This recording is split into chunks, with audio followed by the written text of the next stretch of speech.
今回は、名前にバスターとあるカードについてまとめてみました。デュエルマスターズをしていると一度は見たことがある、何バスターを持つクリーチャーたち。今回はそのうちから厳選して6枚を紹介していこうと思います。ぜひ最後までご覧ください。それでは、早速参りましょう。風の1号ハムカツマンバスター。まず1枚目に紹介するのはハムカツマンバスターです。このカードは革命チェンジ期の初期に出たカードのため、それゆえに今のカードと比べて劣っているのは、確かに仕方のないことなのかもしれません。しかしこのカードは2マナパワー2000という、スピードアタッカーというだけの能力ですが、当時はこれだけで十分な性能をしていました。人自然を持ち、マナゾーンにはタップしておく。速攻で仕掛けるには邪魔な要素でしかないですが、とある能力によってこのカードは大きなドラゴンへと姿を変えます。そしてその能力とは革命チェンジ。この能力とは簡単に説明すると、条件を満たしたクリーチャーが攻撃をするとき、手札にある革命チェンジを持つクリーチャーと、その攻撃中のクリーチャーを入れ替えることができます。つまりこの一件、ハムカツマンバスターが攻撃しているようですが、それは嘘で普通にコスト後のドラゴンと入れ替わり、ハムカツマンはその革命チェンジへの大事な足となっていました。ちなみにこのハムスターはアニメでは、ハムカツを道に落としてカードを上に投げつけ、カッタに踏ませる、という、ど根性ガエルのような方法でカード化します。それでは次からは革命チェンジを持つ、クリーチャーについて紹介していきます。刀の3号カツエモンバスター。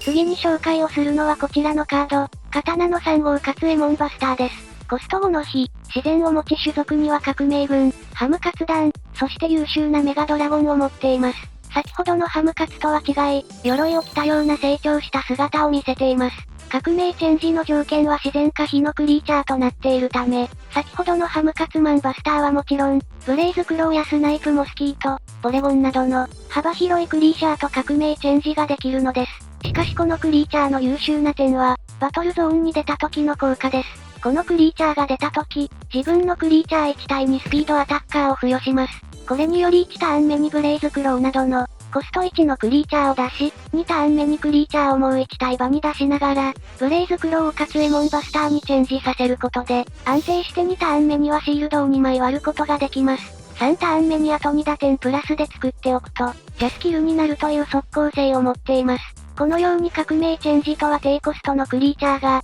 急に人を丸しに来る性能を持っています。爆剣士グレンモルトバスター。非自然のサイキック、ガイアール、コマンド、ドラゴン、ヒューマノイドバクにしては珍しく、漢詞と名前の間に空白がありません。フレーバーテキストでは剣に竜の文字が刻まれたとあるが、イラストでは新字体の竜の文字が刻まれています。バトルゾーンに自分のドラグハートかクロスギアがなければ、攻撃できないデメリットを持ちます。また、ターン開始ステップに任意で、1枚の墓地肥やしを行うことができ、それがドラゴンであれば強制でこのクリーチャーを、サイキッククロスギア側に裏返す能力を持ち、クリーチャーとして出す場合、2ターン目で唱えた、超次元バリバリホールから出すのが最速です。また、コスト3と手軽な値なので、超次元エナジーホールなど合計コスト5以下を出す、呪文サイクルで時空の英雄アンタッチャブルと、共に出す手段も堅実で強いと思われます。クロス先は、ドラゴンが多いデッキにおける汎用カードの、ボルシャック A= ピアが最有力候補で、マナを伸ばすということはクロスギアの踏み倒し先を、充実させる一石二鳥と言えるでしょう。ただ、上に挙げた爆剣士グレンモルトバスターとして出す超次元呪文は、ドラゴンではないため、出す手段を増やせば増やすほど、自身で裏面にする難易度が高くなってしまうジレンマを抱えています。現在では、超次元ゾーンから、コストが5より大きいクロスギアを出す手段は、アクア次元返し、新影剣士10兵衛、旋回1の天才弥勒、ボルベルグ流派ドラゴンが、存在するため、こちらの面を一切使わずにデッキを成立させることも可能。特にボルベルグ流派ドラゴンは、後に登場した炎流派グレンアイラ助けてモルトの、呪文側を唱えることで10マナも支払わずに、出すことができてしまいます。単色呪文超次元バリバリホールで出せば、わずかにマナの多色コマンドドラゴンとして、出せてしまうので、自身だけだと、クリーチャーすらも攻撃できないのはそれが理由だと思われます。男の2号ボスカツバスター。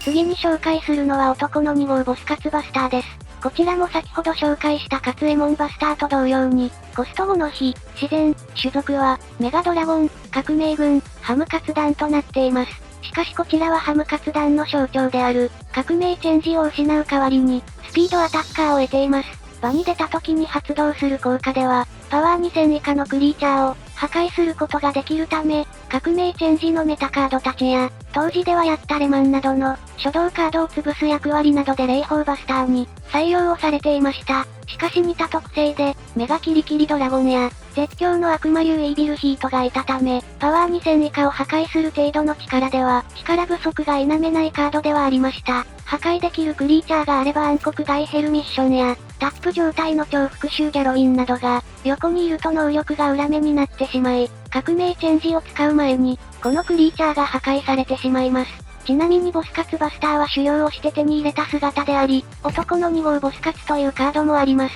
こちらのボスカツは革命チェンジを持っておりバトル中はパワープラス2000されることで、小型としてはそこそこのパワーで殴れます。新ギミックこそ備えるものの、特に打点が増えるわけでもなく、スペックとしてはそこまで高くないので、採用されていたのを見たことはありません。アニメ VSRF では切り札カッタが使用しており、最初こそ活躍しましたが、後に登場した刀の3号カツエモンと役割が被った上に、青木団長ドギラゴンバスターの登場により、ボスとしての立場が危うくなり、9話では自分を使うよう主張するも、切り札カッタに無視されてしまうという、同情できるほど不遇な扱いを受けます。青木団長ドギラゴンバスター。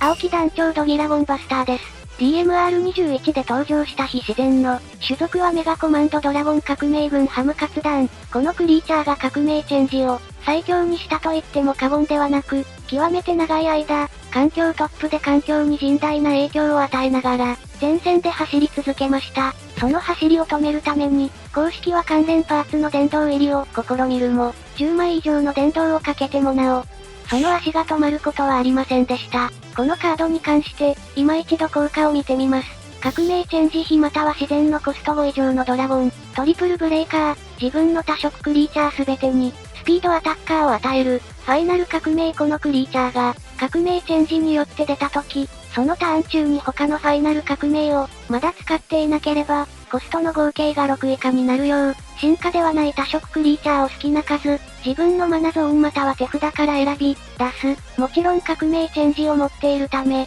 このクリーチャーのコストは8、ではなく0になります。つまりこのクリーチャーは、0コストトリプルブレイカー1万3000という意味のわからないスペックに加え、6コストまで多色クリーチャーを踏み倒して、ついでのように、スピードアタッカーを付与する化け物ということです。革命チェンジの条件は最上級であるとはいえ、先ほど紹介したカツエモンバスターやボスカツバスター、ビビンババなどの同色のクリーチャーから、革命チェンジで出せる5コストのドラゴンが存在するため、最速で3ターン目にチェンジできます。これはミヤモジャ、プチョヘンザや、時の鳳凰ミラダンテプエルブにも同じことが言えます。しかし、ドルガンチュリスが登場し、このクリーチャーはそれらよりも安定して、3ターン目に革命チェンジで出せるようになったため、他に比べ、安定さが強化されました。自分の多色クリーチャーにスピードアタッカーを付与する能力は、東流山脈マグマハンマーと全く同じ能力ですが、そちらと違い範囲内に自信が収まっているため、素出しでもトリプルブレイカーと合わせて高いパワーで蹂躙できます。轟侵略レッドゾーンにバトルで勝てるパワーラインであり、ミヤモジャ、プチョヘンザの全体除去にも引っかかりません。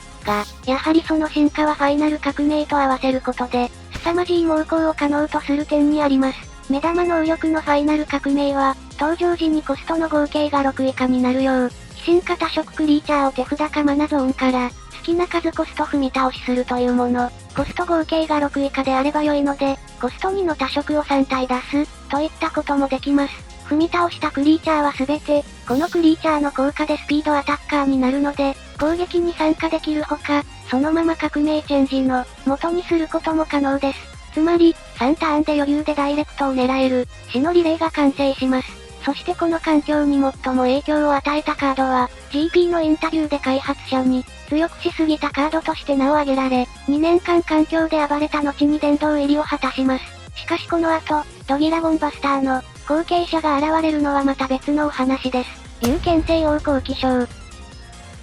最後に紹介するのはこちらのカードです。こちらのカードにはバスターと読める、剣の字はありませんが、先ほど紹介した爆剣士グレンモルトバスターの裏側、つまり、ドギラゴンバスターの剣を引き継いでいるので、番外編として紹介します。イラストは青木団長ドギラゴンバスターが口に加えていた剣。能力も戦術の通り青木団長ドギラゴンバスターの能力が元になっています。カード名は剣に刻まれていた文字から取られているのですが、元のイラストでは優勢王後気象と刻まれており、そこから竜が抜けているのです。爆剣士グレンモルトバスターのフレーバーテキストから、この剣の本来の名は西王後気象だったが、グレンモルトに手渡される際に、竜の文字が刻まれたことがわかりますが、青木団長ドギラゴンバスターの剣に刻まれた文字は、切り札カッタの歴代切り札クリーチャーを竜の字は、燃える革命ドギラゴンに対応しているのです。竜から竜への変化にはどのような意味があるのでしょうか。以上、今回は、何バスターとつくカードについて、様々な情報を交えて紹介していきました。バスターの名を持つカード、革命チェンジが、どれほど環境に影響を与えてきたか、お伝えできたのではないでしょうか。皆様のコメントお待ちしております。ここまでご視聴いただき、ありがとうございました。よかったらチャンネル登録や高評価で、応援よろしくお願いいたします。